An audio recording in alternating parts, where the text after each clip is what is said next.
The year was 2137.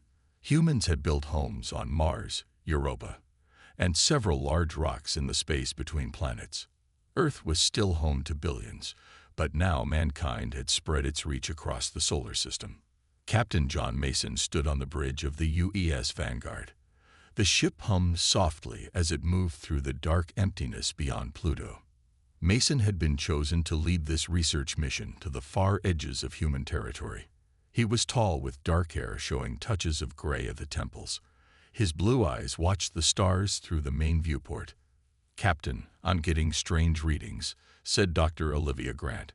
She was the ship's lead scientist, with quick hands that danced across her control panel. Her red hair was pulled back in a tight bun as she studied the unusual data. Mason walked to her station. "What kind of readings?" "It's a signal, not random. Definitely not one of ours." Her voice was steady, but her eyes showed excitement. "It's coming from Sector 12, just beyond the Kuiper Belt." Mason turned to his pilot. "Mr. Daniels, set course for those coordinates." The ship changed direction, engines glowing brighter as they pushed deeper into the unknown. The crew grew quiet as tension filled the air. Humanity had never found proof of alien life, despite decades of searching. 3 hours later, they saw it. A sleek vessel that gleamed like polished metal under the distant sun. It was clearly not human-made, with smooth curves and no visible engines. "Open all frequencies," Mason ordered. "This is Captain John Mason of the United Earthship Vanguard. We come in peace." For several minutes, there was only silence. Then their screens flickered, and an alien face appeared. It had pale blue skin, large black eyes, and no visible nose. When it spoke, its mouth barely moved, but perfect English came through their speakers. "I am Exar Thul of the Zarn Hegemony. Your presence is unexpected. Why have you traveled so far from your world?" "We are explorers," Mason replied. "We seek knowledge and peaceful contact with other species." The alien's black eyes studied him. "Interesting.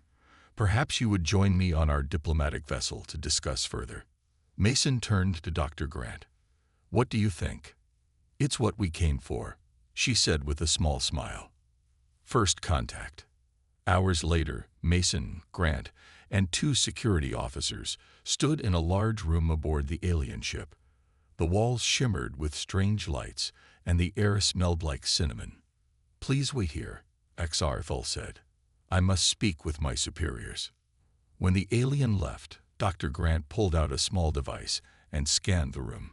"Captain, look at this," she whispered, pointing to her screen. Mason saw video footage from what appeared to be another room on the ship. Several aliens stood around a table, speaking in their own language. But one phrase repeated in English: "Potential threat to galactic stability."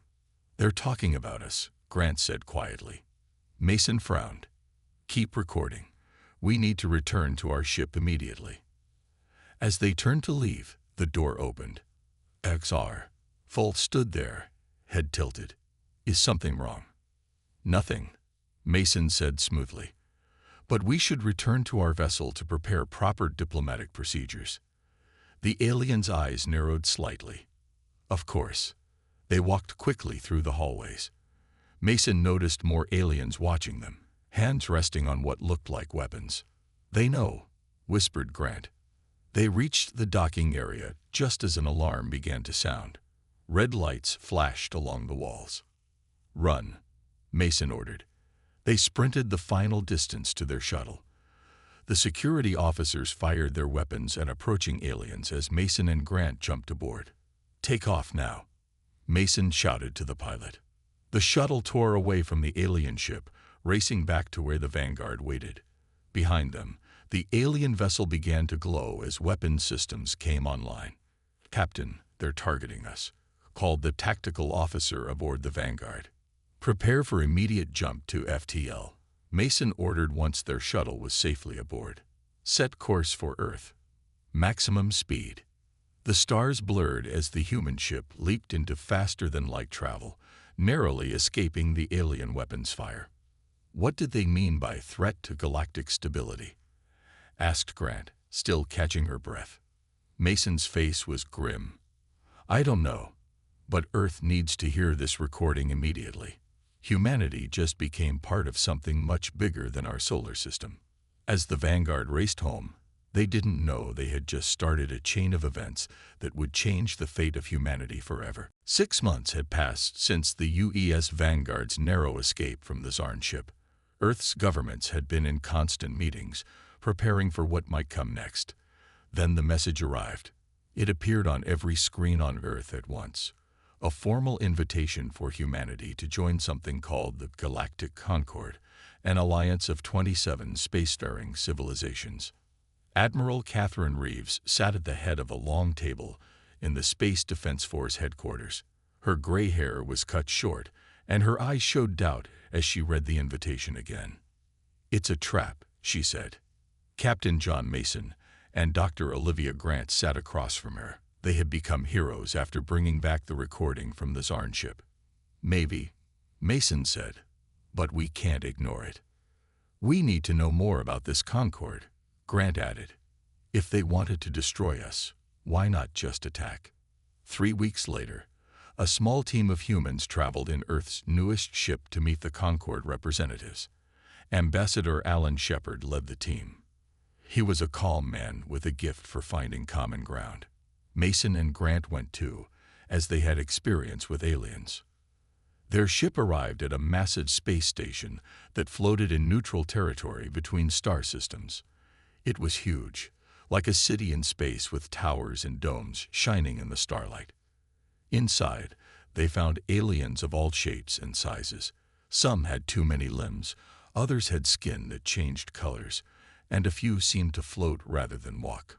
"Welcome, humans," said a tall alien with silver skin. "I am Coordinator Velix of the Concord Council.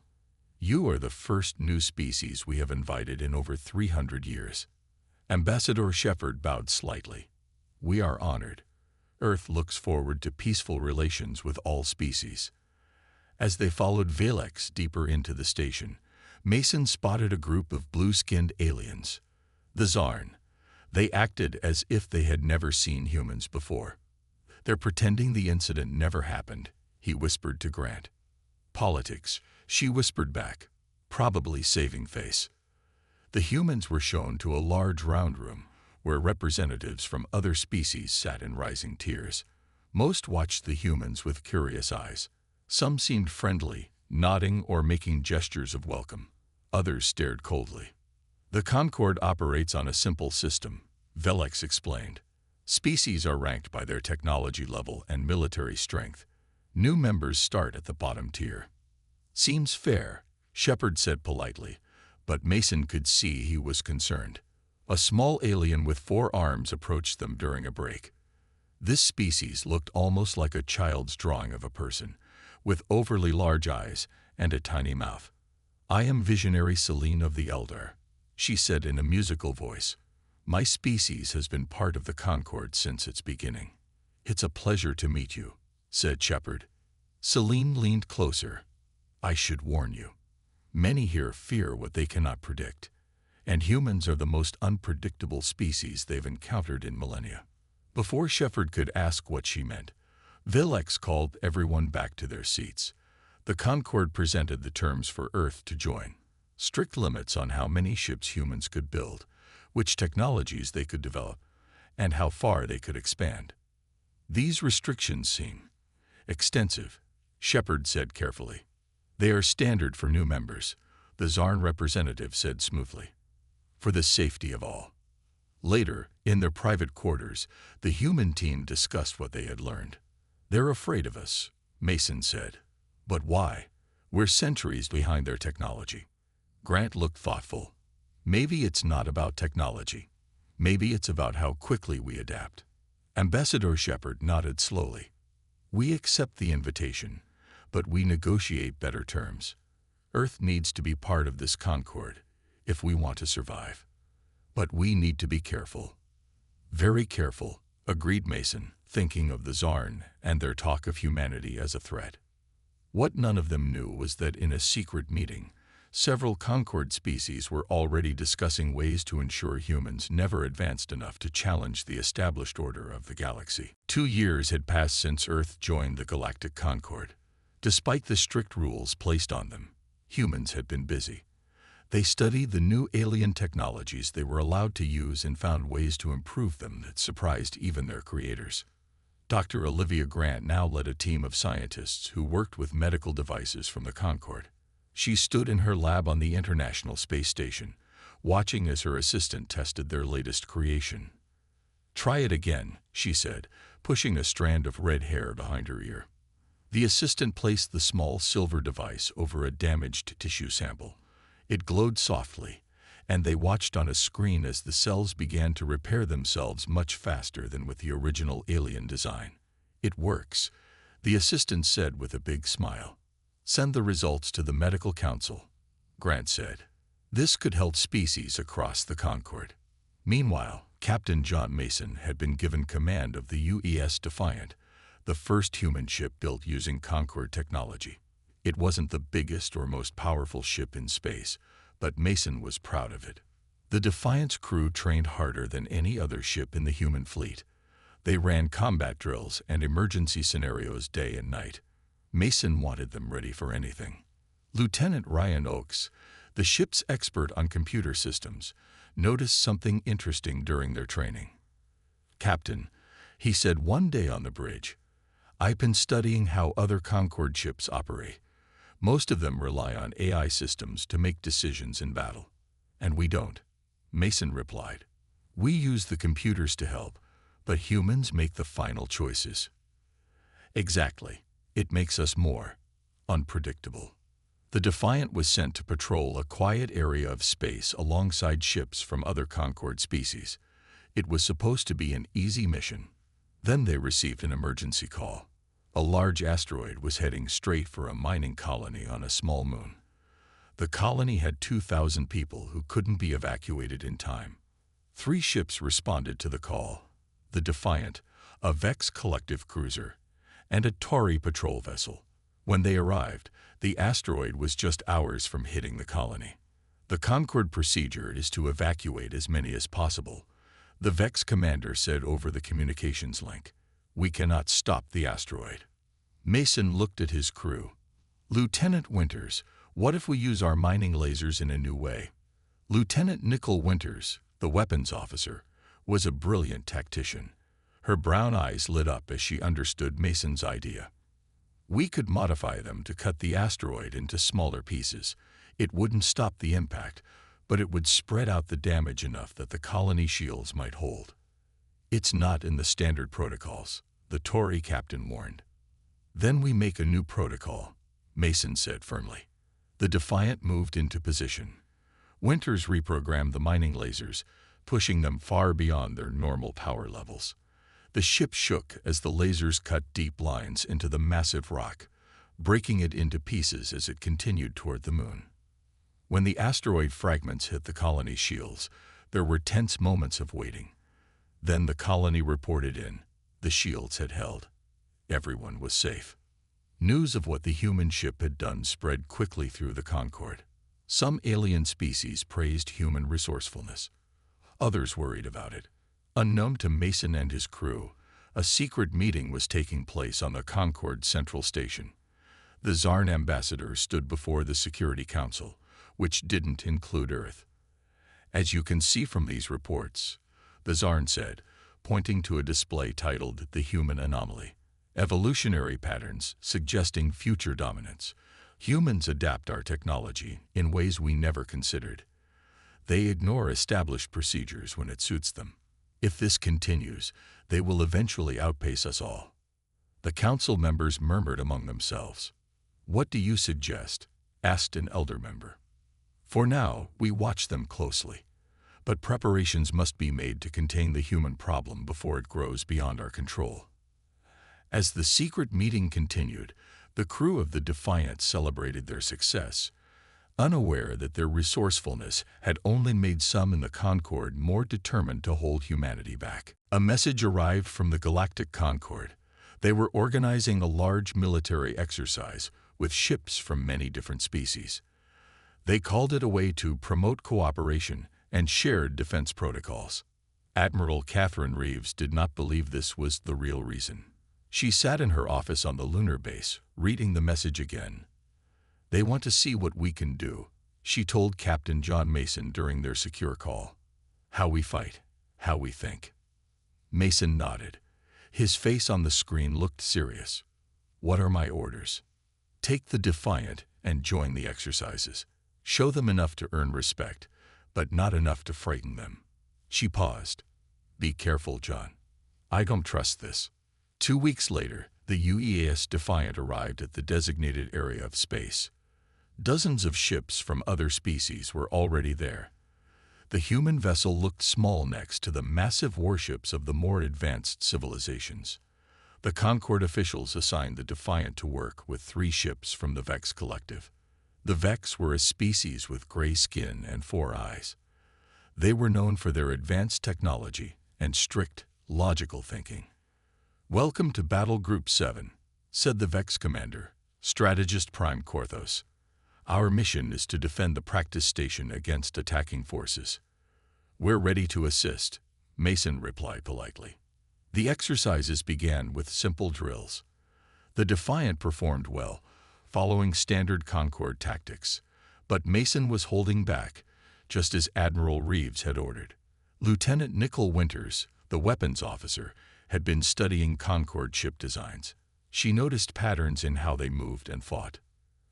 "Captain," she said quietly on the 3rd day, "I think I see weaknesses we could use."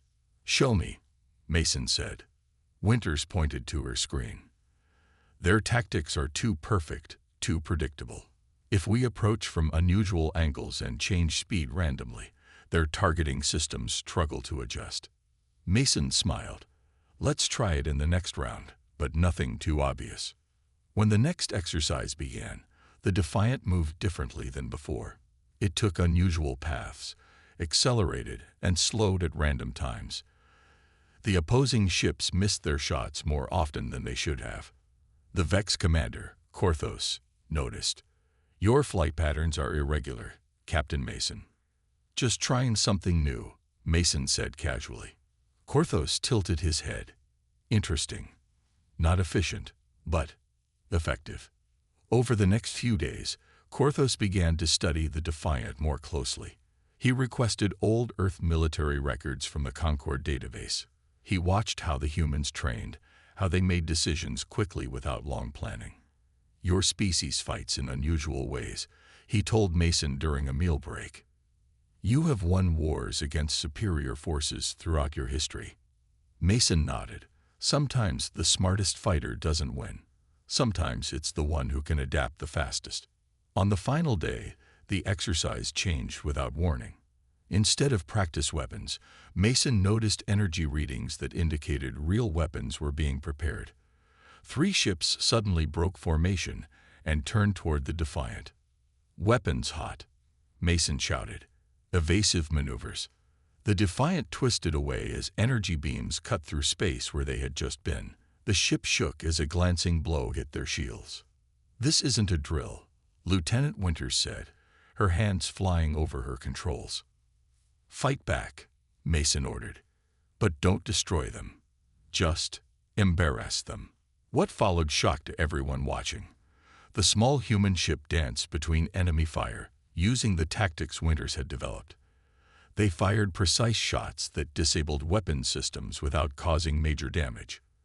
Within 20 minutes, the Defiant had defeated 3 enemy vessels. The exercise was suddenly called off. The Concord officials claimed there had been a technical malfunction with the weapon systems. Later, Mason confronted the Zarn commander. That was no malfunction. The Zarn's face showed no emotion. Mistakes happen in complex systems. That night, the Zarn sent a private message to the hegemony. Containment may no longer be possible through diplomatic means. The humans adapt too quickly. They turned a trap into a victory. While the Concord officially praised the humans' performance, secret meetings were already beginning. The humans had proven too unpredictable, too dangerous.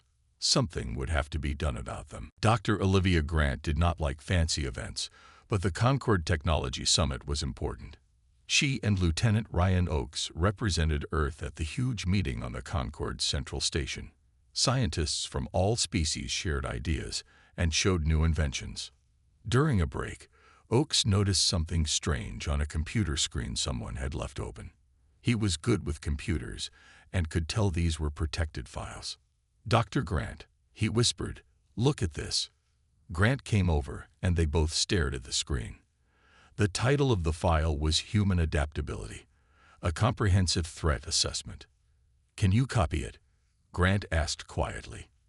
Oakes nodded and quickly connected a small device to the computer. His fingers moved fast over the keys. "Got it," he said just as someone walked back into the room. Later in their private quarters, they read the stolen files. What they found was shocking. The report said humans adapted too quickly, learned too fast, and were too aggressive. It called Earth a dangerous anomaly that could upset the balance of power in the galaxy. "There's more," Oakes said, his face pale. "Look at these plans." The next document outlined a proposal to put extreme limits on human expansion. It suggested possibly locking the entire Sol system behind a quarantine field, trapping all humans inside. "We need to tell Ambassador Shepard," Grant said.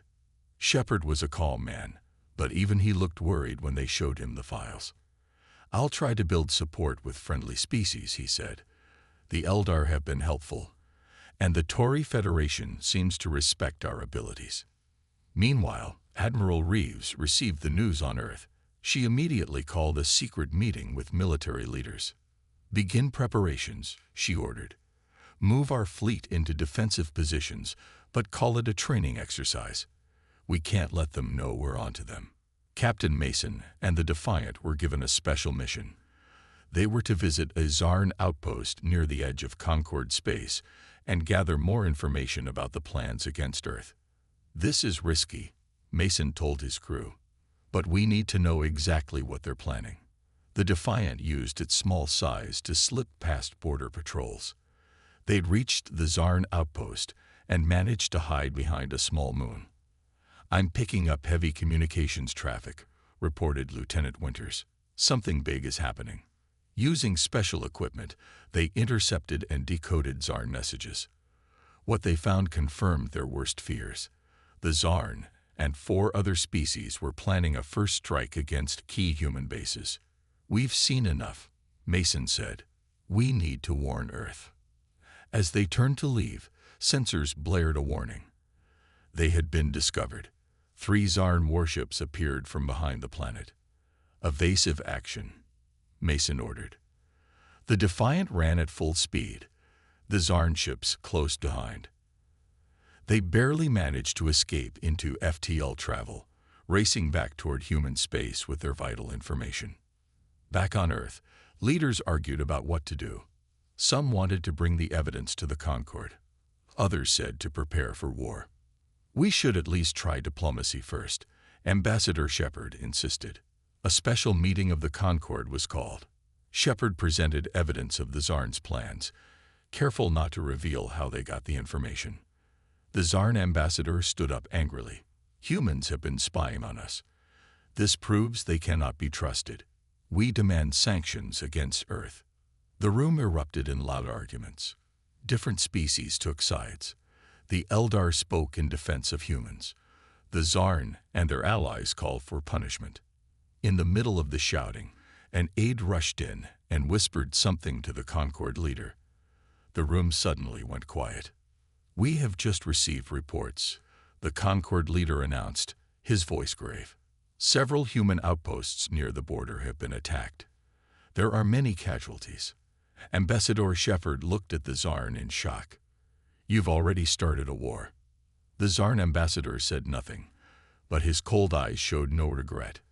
As the meeting dissolved into chaos, urgent messages were sent to all human ships and colonies.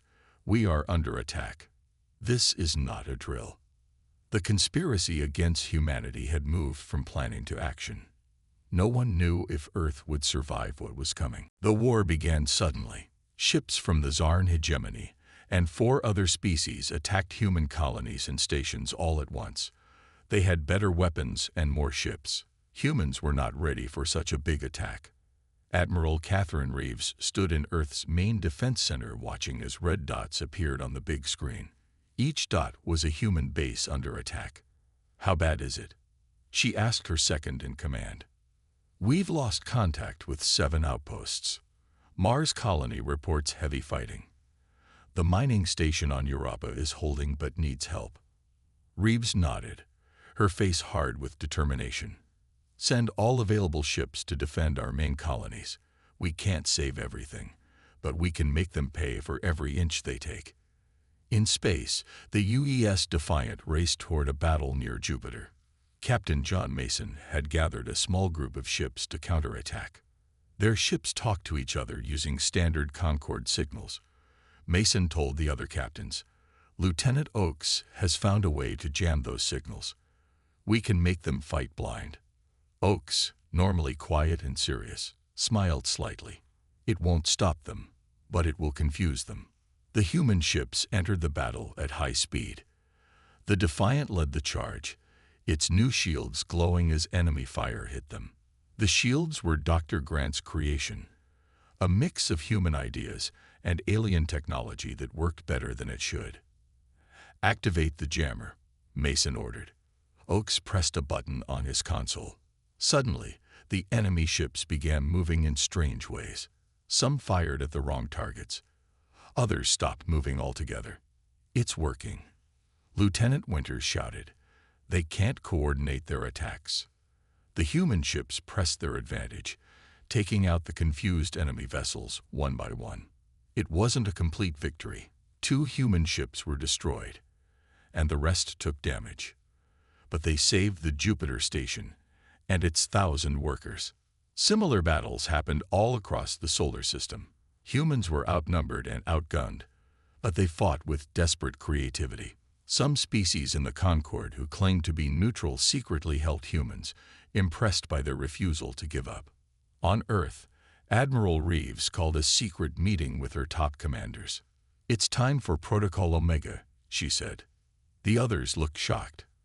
Protocol Omega meant revealing hidden military bases and experimental weapons that Earth had kept secret from the Concorde.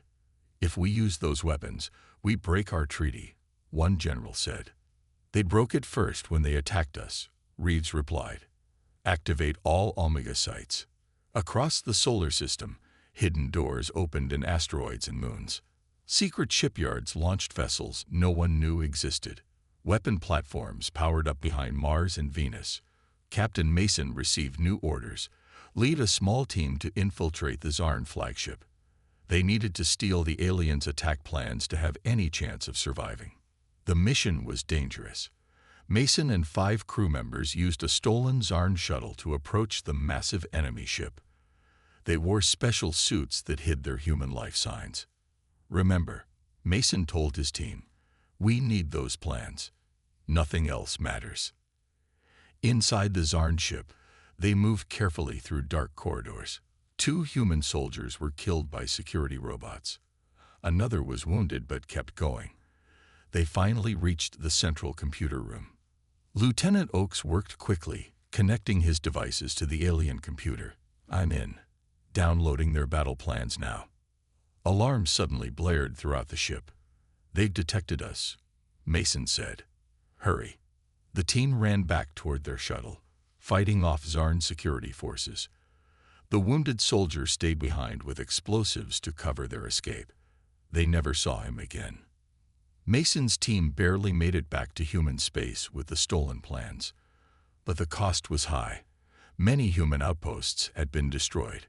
Earth itself was now surrounded by enemy ships. The final battle came near Jupiter. The combined human fleet, using their new secret weapons and the stolen Zarn plans, fought against the aliens. They used the planet's strong gravity and radiation to their advantage in ways the aliens didn't expect. When the battle ended, both sides had taken heavy losses. It wasn't a victory for humans, but it wasn't the quick defeat the Concorde had predicted. It was a stalemate, something no one had thought possible. The Zarn commander sent a message to his leaders. The humans fight like nothing we have ever seen. We cannot defeat them quickly. We must consider a new approach. 6 months had passed since the war began. People now called it the Containment War. The fighting had reached a standstill. Humans had lost many colonies, but Earth was still free. The aliens had not won as easily as they expected. Captain John Mason stood on the bridge of a new ship. The UES Defiant had been damaged too badly to repair, so he now commanded the UES Intrepid. 3 other ships followed his orders. They were fast and had special weapons that humans had created by mixing their ideas with alien technology.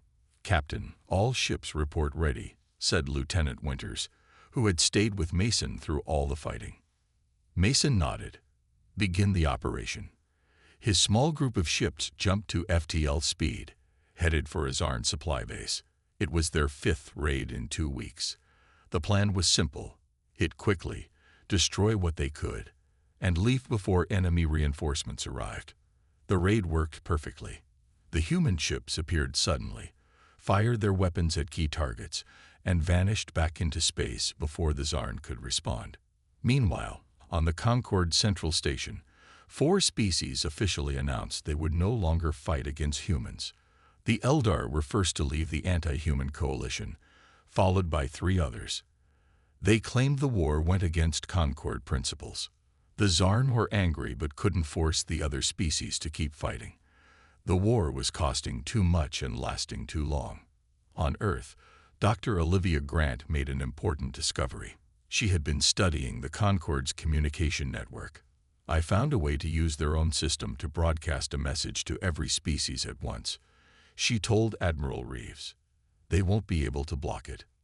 Reeves immediately called Ambassador Shepard. "This could be what we need. Can you prepare a message that shows the truth?" Shepard worked for days with his team, gathering evidence of the conspiracy against Earth and preparing a powerful message. They included images of destroyed human colonies alongside pictures of Earth's art, music, and scientific achievements. When everything was ready, Dr. Grant activated her special program. The broadcast went out to every Concorde world and ship at the same time. Ambassador Shepard's face appeared on screens across the galaxy. He spoke calmly but with strong emotion. "People of the Concorde, we are humanity.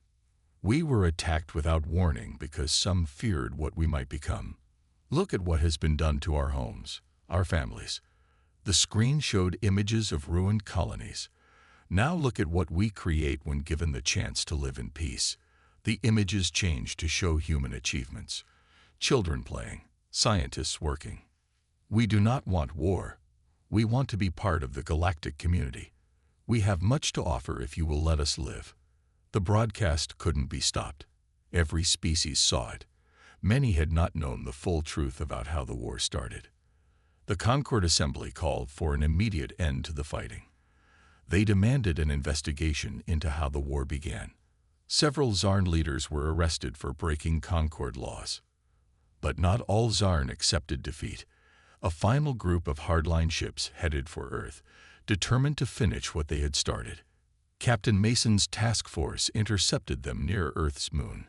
The battle was fierce. The Intrepid took heavy damage, and many good people were lost. In the end, most of the Zarn ships were disabled but not destroyed. Mason made a decision that surprised everyone. Instead of finishing off his helpless enemies, he offered rescue and help to the damaged Zarn vessels. "This is Captain John Mason of Earth. Your ships are disabled. We offer emergency assistance and medical aid to your wounded." The Zarn commander couldn't believe what he was hearing. "Why would you help us after what we did?" "Because that's what humans do," Mason replied simply. 1 year later, the Concorde reorganized. Humanity now had a central role in the new structure. The old system of ranking species by technology was replaced with one that valued different strengths and abilities. A new academy opened on Earth, where representatives from many species came to study. They learned what the Concorde now recognized as humanity's greatest strength: the ability to think in new ways and imagine better possibilities. Admiral Reeves, now retired, gave a speech to the first graduating class. She stood tall despite her age, her gray hair shining in the sunlight. They feared us because they saw only what we could destroy. Now they understand what we can create. The universe's greatest threat was never humanity's capacity for violence, but our refusal to accept limitations, and our stubborn insistence that the future can always be better than the past.